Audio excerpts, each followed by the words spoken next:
지금 이 시간에는 15억 초과 아파트 관련 대출 규제에 대해서 알아보고 그러한 대출 규제를 피해서 받을 수 있는 금융상품에는 어떤 것들이 있는지 살펴보는 시간을 가져보고자 합니다.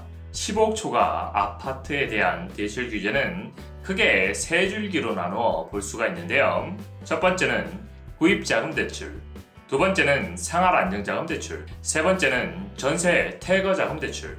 우선 15억 초과 아파트에 대한 구입자금 대출의 규제 내용을 살펴보자면 1주택 이상 보유자 또는 생애 최초 주택 구입자가 아닌 무주택자의 경우에는 구입자금 대출이 전면 금지되어 있는 상황이고요. 생애 최초 주택 구입자에 한해서 2022년 7월 1일부터 구입자금 대출이 최대 6억 원까지 가능합니다. 이어서 15억 초과 아파트에 대한 생활 안정자금 대출에 대한 규제 내용을 살펴보도록 하겠습니다. 만약 2019년 12월 17일 이후에 소유권을 취득한 경우라면 생활 안정자금 대출 진행이 불가하고요.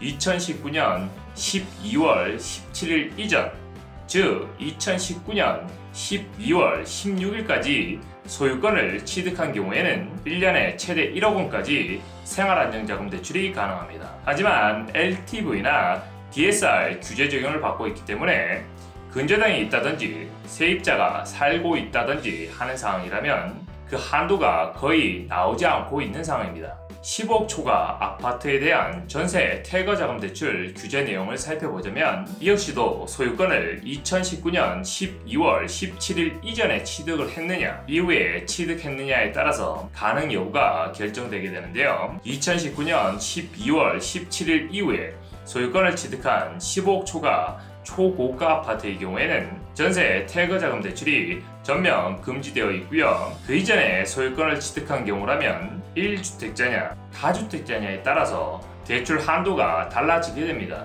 1주택자인 경우에는 LTV, DSR 규제 범위 내에서 최대 한도까지 대출이 가능하지만 다주택자인 경우에는 LTV, DSR 규제 범위 내에서 최대 1억까지만 대출이 가능합니다. 그렇다면 15억 초과 아파트 소유자가 대출 규제를 피해서 자금을 마련할 수 있는 방법에는 어떤 것들이 있을까요? 첫 번째, P2P 담보대출, 두 번째, 대부업 담보대출, 세 번째, 이금융권 후순위 담보대출. 이렇게 크게 세 가지 상품이 있습니다. P2P 담보대출의 조건을 살펴보자면 대출 한도는 주택 시세의 80에서 85%까지 대출이 가능하고요. 대출 금리는 8에서 13% 사이로 형성이 되고 있습니다. 대출 기간은 주로 1년으로 짧은 편입니다. 상환 방식은 만기 일시 상환 방식으로 이자만 내다 만기일에 원금을 일시에 상환하는 방식으로 이루어집니다. P2P 담보대출만의 상품 특징을 살펴보도록 하겠습니다. 첫 번째, 대출 실행 시 플랫폼 이용 수수료를 공제한 후 지급해주게 되는데요. 플랫폼 이용 수수료는 대출 원금의 약 1.5에서 3.5% 정도라고 보시면 됩니다. 두 번째, 플랫폼 이용 수수료가 있는 대신 중도 상환 시 중도 상환 수수료가 발생하지 않습니다. 세 번째, 만기가 1년으로 짧은 편이라 주로 단기성 자금으로 활용합니다. 네 번째, 규제 지역 내 아파트 물건만 주로 취급합니다. 이어서 15억 초과 아파트에 대해서 자금을 마련할 수 있는 방법, 그 두 번째는 대부업 담보대출을 이용하는 방법이 있습니다. 대부업 하면 일단 거부감이 많이 드실 건데요. 진짜 돈 관리를 잘 하시는 분들은 대부업 대출을 레버리지로 단기간 동안 사용하면서 자산 증식에 많이 활용하는 편입니다. 대부업 담보대출의 조건을 살펴보자면 최대 한도는 주택 시세의 85에서 90%까지, 대출 금리는 6.9에서 19.9% 사이로 형성이 되고 있습니다.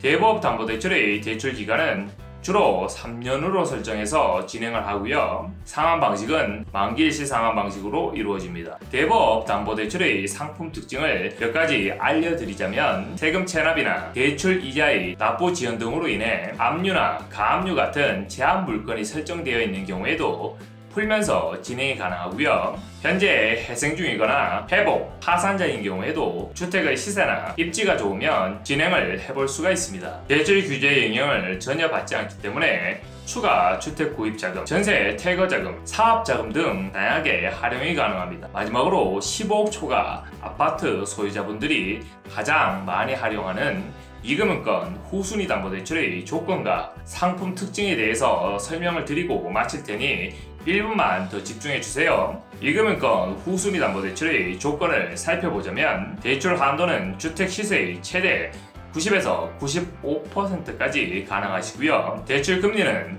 4.5에서 9% 사이에서 형성이 되고 있습니다. 대출 기간은 기본 3년, 최장 5년까지라고 보시면 됩니다. 상환 방식은 만기일시 상환 방식으로 이자만 내다가 원금을 갚는 방식이라 이 역시도 단기성 자금으로 많이 활용하는 편입니다. 이금융권 후순위 담보대출의 상품 특징을 설명드리자면 신협, 새마을금고, 저축은행 등의 제도권 금융사 상품으로서 사업자 등록 후 진행하게 되고요. 가계자금 목적의 주택담보대출에만 적용되는 대출 규제의 영향을 받지 않기 때문에 물건의 컨디션이 좋은 경우 주택 시세의 95%까지도 대출이 가능합니다.